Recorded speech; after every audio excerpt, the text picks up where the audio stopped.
cái lệ bụng thì phải rồi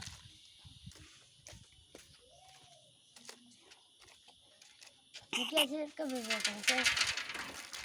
सही है रे भाई anh thì cái lòng uống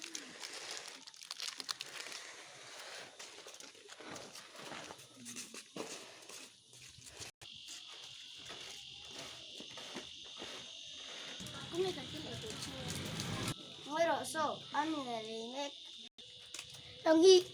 nhìn bùn rượu mấy ạ cái bùn to là ngon thế anh nhìn thấy con lên nuôi chua tổ là cái là mình cái hổ anh nhìn nuôi tổ và số mình sẽ tổng chủ vua ole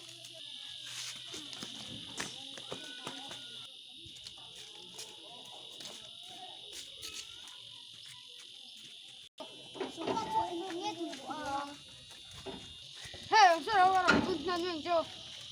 Cái nhẹ tiền đi sao sao? hey dừng luôn cắn lao mềm cái lâu mình được